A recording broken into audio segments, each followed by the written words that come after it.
लंबे बालों वाली जेठानी की देवरानी। गोपालपुर गांव में रूपमती जी रहती थी अपने परिवार के साथ। उनके परिवार में 2 बहुएं थी और 2 बेटे। 2 बेटे तो शहर चले गए थे काम करने के लिए और 2 बहुएं उनके साथ गांव में रहती थी। बड़ी बहू जया और छोटी बहू रेखा। बड़ी बहू जया बहुत ही कर्मठ थी, बहुत ही दयालु और शांत स्वभाव की। घर का सारा काम वही करती थी। पर छोटी बहू रेखा बहुत ही आलसी थी, कामचोर थी। उसे काम करना बिल्कुल पसंद नहीं था। घर में एक तिनका तक नहीं उठाती थी। ऊपर से अपनी जेठानी को देखते ही जल जाती थी, क्योंकि उसके जेठानी जया के बाल बहुत ही लंबे और घने थे और लोग उसके लंबे घने बालों की बहुत तारीफ करते थे। ये देखकर रेखा को बिल्कुल अच्छा नहीं लगता था। उसके मन में ईर्ष्या भर गया था अपनी जेठानी के प्रति। उनके आंगन में रोज एक बंदरिया आती थी और रेखा, दुष्ट स्वभाव की रेखा, रोज चिढ़ाती थी अपनी जेठानी को ये बोलकर, दीदी आ गई तुम्हारी बहन। बुरा ना मानना दीदी, ये बंदरिया तो रोज आ जाती है हमारी आंगन में और पेड़ पर बैठकर फल खाती रहती है। किसी ना किसी के बाग से चुरा कर लाती है ये फल। और देखो दीदी, एक बार तो तुम्हारे लिए एक फूल लेकर आई थी ये बंदरिया। मुझे तो लगता है दीदी तुमसे कोई रिश्ता होगा इसका, पिछले जन्म का। सगी बहनें होंगी तुम दोनों, जुड़वा बहनें। तुम्हारी शक्ल तो बहुत मिलती है इससे। बुरा ना मानना दीदी, मजाक कर रही हूँ। अरे वाह, आज तो मजा आ गया। दीदी का चेहरा उतर गया था, देखकर बड़ा अच्छा लगा। खुद को क्या समझती है पता नहीं। मेरी बराबरी करेगी बंदरिया कहीं की। बिल्कुल उस बंदरिया के जैसी ये दिखती है, बस बाल थोड़े से लंबे हैं। इस वजह से थोड़ी बहुत तारीफ मिल जाती है तो खुद को अप्सरा समझती है। मेरी बराबरी तो कभी नहीं कर सकती। कितनी सुंदर हूँ मैं, बिल्कुल परी जैसे। मेरे भी बाल थोड़े लंबे होते तो कितना अच्छा होता। कितना कुछ करती हूँ। और उस ठग बेदराज को इतना पैसा दिया मैंने, 5,000 देकर तेल खरीद कर ले आई। पर वो तेल तो किसी काम का नहीं। इतने सारे जड़ी बूटियाँ खरीदा मैंने उससे, पर कुछ भी काम ना किया। बाल तो लंबे हुए ही नहीं, ठग कहीं का। चलो, मैं रोज़ जो करती हूँ वही कर लेती हूँ। घड़ा लेकर जाती हूँ सासू माँ को ये बोलकर कि माँ जी, मीठा पानी लाने जा रही हूँ जंगल के पास के कुएं में, जल्दी आ जाऊंगी। वो बहुत ही दुष्ट स्वभाव की थी। काम से बचने के लिए वो रोज एक बहाना करके जाती थी कि उसे मीठा पानी लाना है। गांव के पास जो जंगल था उसमें एक कुआं था, उसमें मीठा पानी मिलता था, ऐसा सब बोलते थे। उसका पानी बहुत ही स्वादिष्ट था और रोज वो बहाना करके जाती थी अपना घड़ा लेकर कि पानी भरने जा रही हूँ। और जानबूझकर वो देर से आती थी। आराम से जंगल में घूमती, आराम से नदी किनारे बैठकर बेर खाती, फल खाती, फिर दोपहर को घर आती। तब तक बड़ी बहू घर में सारा काम कर देती और वो आकर आराम से खाती। ये बहुत दिन से चल रहा था। अब सासू माँ ये सब देखकर बहुत नाराज हो गई। ये सब नहीं चलेगा, मुझे अच्छा नहीं लगता है। एक बहू इतना काम करती है, इतना क्या, घर का सारा काम वही करती है। मैं तो कुछ कर ही नहीं पाती हूँ। उम्र हो गई है, हाथों पैरों में दर्द रहता है। पर ये छोटी बहू एक तिनका नहीं उठाती है घर में। रोज मुझे बोलती है, मीठा पानी लाने जा रही हूँ माँ जी, जल्दी आ जाऊंगी। फिर दोपहर को आती है आराम से जंगल में घूम घाम कर, और फिर बाकी समय जो मिलता है गांव की औरतों के साथ आंगन में गप्पे लड़ाती है। और कुछ काम नहीं है इससे। या फिर बड़ी बहू की खिंचाई करती रहती है। ये तो बड़ी बहू के साथ अन्याय हो रहा है, मुझे ये अच्छा नहीं लगता है। इतने दिन से मैं चुप हूँ क्योंकि कोई कलेश नहीं चाहती हूँ मैं। इनको तो अपनी बेटी जैसी देखती हूँ, पर ये मूर्ख लड़की बिल्कुल नहीं समझ रही है। बात करनी पड़ेगी मुझे। मेरे दोनों बेटे शहर में जाकर कितना मेहनत कर रहे हैं। ये घर गिरवी पड़ा है, मेरा गहना भी गिरवी पड़ा है लाला के पास। मेरे दोनों बेटे बोल रहे थे, पैसों का जुगाड़ हो गया है माँ, बहुत जल्दी हम पैसे भेज देंगे और कुछ पैसे कमाने के बाद गांव वापस आ जाएंगे और खेती का काम करेंगे। ऐसा ही करना है मुझे। मैं तो चाहती हूँ मेरे दोनों बेटे खुशी खुशी यहाँ पर रहें, पर ऐसा ही चलता रहा तो घर में जरूर कलेश शुरू हो जाएगा। छोटी बहू को समझाना पड़ेगा। अब सासू माँ ने मन ही मन निर्णय ले लिया था कि वो छोटी बहू को समझाएंगी, पर घर में कहीं कलेश ना शुरू हो जाए, इस चक्कर में वो थोड़ा चुप रही। उन्हें लगा शायद उनकी बहू कुछ दिन बाद बदल जाएगी। एक दिन रूपमती बहुत खुश थी क्योंकि बेटों ने पैसे भेजे थे और उसने लाला से अपने गहने छुड़वा लिए थे और मकान भी। वो अपनी दोनों बहुओं को अपने पास बुलाकर बोली, देखो आज कितना खुशी का दिन है। ये मकान मैंने लाला से छुड़वा लिए और मेरे गहने भी। मेरे पास इतने ही गहने हैं मेरी बहुओं, पर आज मैं ये गहने तुम दोनों में बांट दूंगी। मुझे बहुत खुशी हो रही है। मेरे बेटे कुछ दिन बाद आ जाएंगे, फिर हम सब मिलकर यहाँ पर बहुत ही खुशी खुशी रहेंगे। तुमको गहने कैसे लगे? बड़ी बहू बहुत खुश हो गई गहने देखकर, पर छोटी बहू, सासू माँ तो ऐसे बोल रही थी जैसे हीरों का हार रखा है हमारे लिए। उनका हार इतना पतला, इतना हल्का, इतने से गहने देकर बोल रही थी कि देखो मैंने तुम्हारे लिए रखा है, ये मेरा गहना है। मेरे पिताजी ने जो हार दिया है मुझे 5 तोले का। आहा, गांव में किसी के पास इतना बड़ा हार नहीं है। तुम लोगों ने तो देखा ही है ना मेरा हार, कितना सुंदर हार है। अरे अरे ललिता, तुमने तो मेरा हार देखा ही नहीं है। रुको, मैं अभी लेकर आती हूँ और दिखाती हूँ। मेरे पिताजी बड़े किसान हैं, हमारे पास बहुत सारा जमीन है। मैं किसी भिखमंगे खानदान से नहीं हूँ। 5 तोले का हार दिया है मुझे, 5 तोले का हार। अभी लेकर आती हूँ। वो अपना हार लेकर आई और पड़ोस में कुछ औरतों को दिखा रही थी और बहुत ही बड़ाई कर रही थी। तभी अचानक वो बंदरिया कहीं से आ गई और झपट कर वो हार लेकर चली गई वहां से। रेखा के तो होश ही उड़ गए। वो बहुत गुस्से में थी और अपनी सासू माँ से बोलने लगी गुस्से में, माँ जी, ये सब दीदी के कारण हुआ है, दीदी के कारण हुआ है। पर मैंने क्या किया? मैं तो कुछ भी नहीं किया। क्या कुछ भी नहीं किया? क्या जरूरत थी तुम्हें उस दिन उस बंदरिया को पानी पिलाने की? दीदी ने उस बंदरिया की आदत कर दी है, इस वजह से वो रोज हमारे आंगन में आ जाती है। कभी दीदी फल दे देती हैं, कभी पानी रख देती हैं। अरे वो तो बहुत गर्मी था उस दिन, इसलिए वो प्यासी बंदरिया के लिए मैं बाल्टी का पानी रख दिया था। मुझे बड़ा दया आ रहा था उस पर, इसलिए। और उसे आदत हो गई है हमारे आंगन में आने की। आज झपट कर ले गया मेरा 5 तोले का हार। है भगवान, मैं क्या करूँगी, क्या करूँगी? 5 तोले का हार दीदी, 5 तोले का हार। आप तो बहुत ही जल रही थी उस हार को देखकर। अब आपके कलेजे में ठंडक पड़ी होगी, अब आपको अच्छा लगा होगा। अरे नहीं नहीं, ऐसा क्यों बोल रही हो? देखना, वो बंदरिया जरूर वापस कर देगी तुम्हें तुम्हारा हार। वो बहुत ही अच्छी है। हाँ दीदी, आप तो बोलोगी, आपकी रिश्तेदार जो ठहरी हार लौटा देगी। अब तक तो वो हार लेकर कहीं फेंक दिया होगा उसने।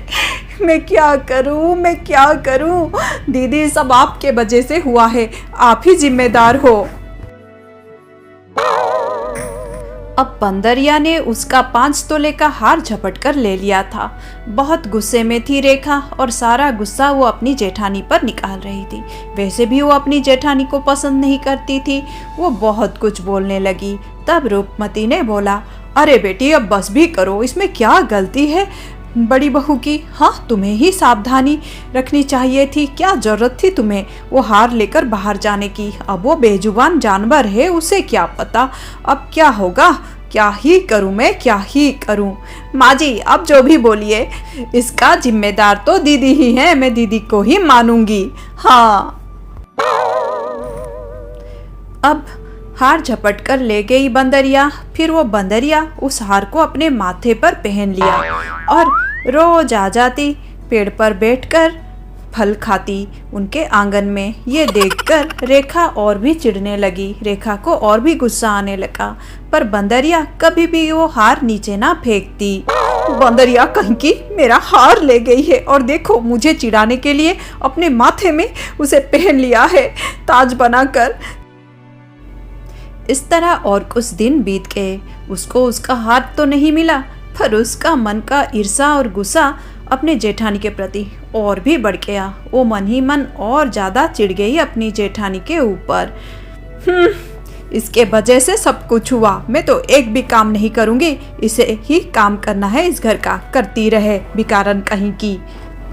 अरे तुम लोग क्यों मेरे जेठानी के हाथों का अचार खाती हो? इतने गंदगी से बनाती है वो अचार, बिल्कुल साफ सफाई नहीं रखती है। छी छी छी, मैं तो कभी नहीं खाती हूँ, तुम लोग भी मत खरीदो।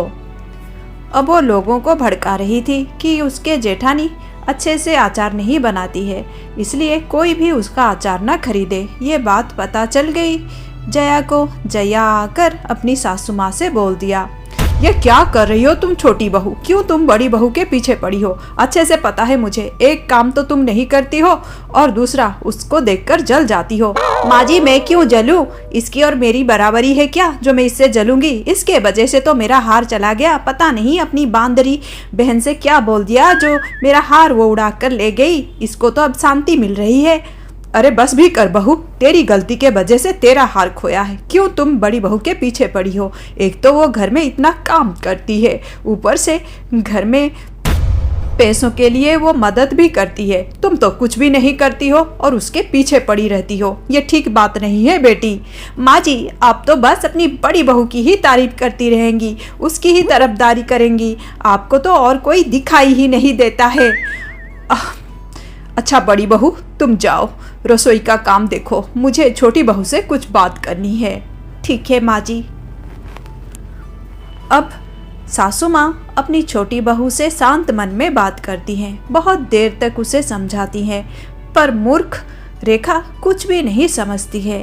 माँ जी आप क्यों मुझे समझा रही हैं? मेरी क्या गलती है? अरे बेटी तुम क्यों ऐसे हो रही हो? देखना तुम्हारी हालत कहीं उस बहरी भूतनी जैसी ना हो जाए।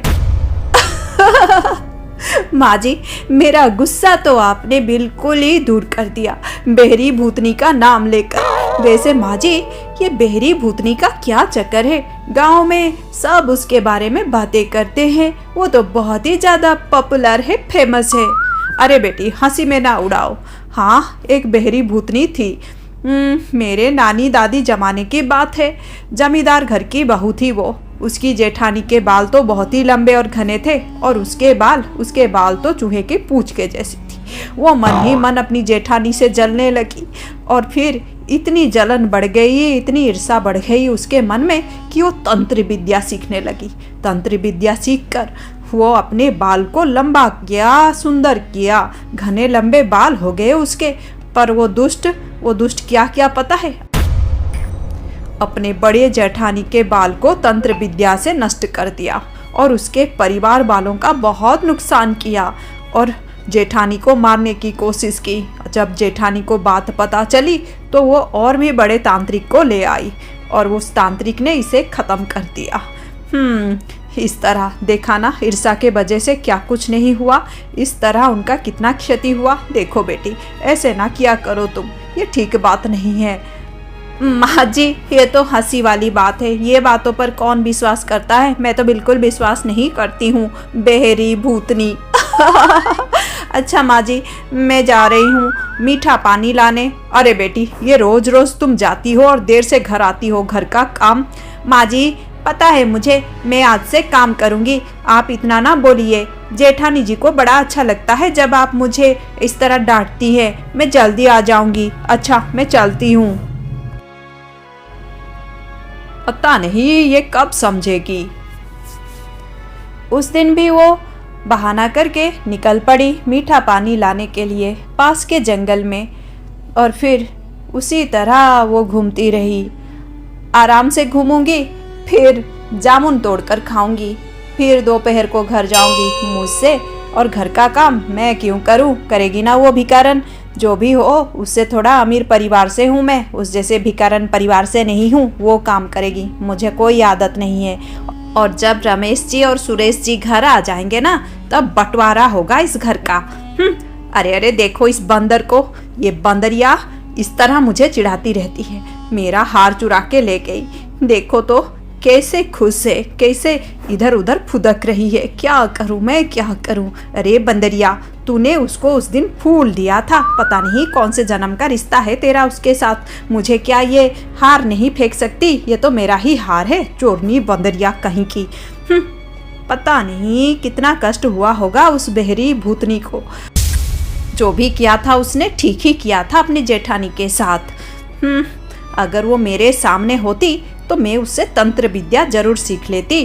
काश वो मेरे सामने होती, प्रकट हो जाती तो बड़ा मजा आता। तभी कुछ अद्भुत सा हुआ उसके सामने, कुछ बहुत ही आश्चर्यजनक। वो दंग रह गए थी। ये क्या हो गया था उसके सामने? अचानक से कुछ धुआं सा उड़ा और एक बूढ़ी औरत उसके सामने आ गई। अपने आंखों के सामने ये सब क्या हो रहा था देखकर दंग रह गई थी रेखा। उसे कुछ भी समझ में नहीं आ रहा था, वो बहुत ज़्यादा डर गई थी। तब वो बूढ़ी औरत उससे बोलने लगी, अरे बिटिया, तुमने मुझे याद किया, दिल से याद किया। साधु बाबा की बात सच हुई। साधु बाबा ने बोला था जो भी तुम्हें दिल से याद करेगा तो तुम आ जाओगी और फिर तुम्हारी मुक्ति हो जाएगी, मोक्ष मिल जाएगा। आज तुमने मुझे दिल से याद किया, पूरे 150 साल बाद। आज मैं बहुत खुश हूँ बिटिया, बहुत खुश हूँ। सूर्यास्त होने से पहले मोक्ष मिल जाएगा, बहुत खुशी हो रही है। पर तुमने मेरा उपकार किया है बिटिया, मैं भी तुम्हारा कल्याण करूँगी। एक बार मांगना मुझसे। हम इतना तंत्र विद्या सीखा था मैंने, उसका कुछ असर रह गया है, उसी से तुम्हारा कल्याण कर दूंगी। बस एक ही बार मांगना, अगर मेरे बस में होगा तो मैं तुम्हें दे दूंगी, तुम्हारा इच्छा पूरा हो जाएगा। ये सुनकर बहुत खुश हो गई थी रेखा। ये तो बहुत ही अद्भुत सा हो रहा था उसके साथ। वो झट से बोल पड़ी, आप मुझे वरदान देगी? एक ही बार काफ़ी है, काफ़ी है। मुझे बहुत सारा हीरा मोती दे दीजिए। क्या पोती बोलिए? क्यों बोलूँ मैं तुम्हें पोती? हाँ हाँ, थोड़ी उम्र हो गई है मेरी, पर तुम मेरी पोती, तुम्हारे उम्र की लड़की मेरी पोती हो ही नहीं सकता। अभी भी मैं काफ़ी जवान हूँ। नहीं नहीं, पोती नहीं बोल सकती तुम्हें। नहीं नहीं, पोती नहीं, हीरा और मोती। अरे जीरा चाहिए तुम्हें? ठीक है, कितना जीरा चाहिए? वो मेरे बस में है, दे दूंगी। अरे नहीं नहीं, अरे ये तो सच में बहरी भूतनी है। नहीं नहीं, चलो मैं कुछ और ही मांग लेती हूँ, ये तो मेरी बात ही नहीं समझ रही है। सुन, नहीं माँ जी, एक काम कीजिए। हाँ, आपको तो तंत्र विद्या आती थी लंबे बाल करने की, आप ना लंबे बाल दे दीजिए। क्या लंबे बाल दे दूं? अच्छा हुआ तुमने जोर से बोला, अब मुझे सुनाई दिया बेटी। लंबे बाल? हाँ हाँ, ठीक है, दे दूंगी। तुम्हें लंबे बाल चाहिए? ठीक है, अभी दे देती हूँ मैं। अरे नहीं, अगर अभी मेरे बाल लंबे हो जाएंगे तो बहुत ही अजीब लगेगा। ये तो प्राकृतिक तरीके से होना चाहिए। हाँ, 3 महीने के अंदर धीरे धीरे करके मेरे बाल लंबे होंगे तो सबको यकीन हो जाएगा और वो बिल्कुल प्राकृतिक तरीका होगा, अच्छा लगेगा। ऐसे झट से लंबे हो जाएंगे तो सही नहीं होगा, लोगों को विश्वास भी नहीं होगा, कुछ अजीब सा लगेगा। हाँ, मैं यही बोल देती हूँ।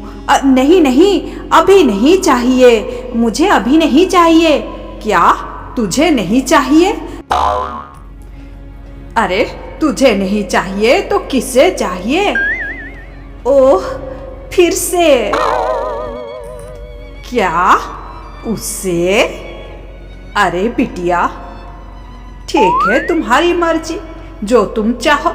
तुम कितनी अच्छी हो, दूसरों के लिए सोचती हो, पशु पक्षी के लिए सोचती हो, तुम्हारा मन बहुत ही अच्छा है।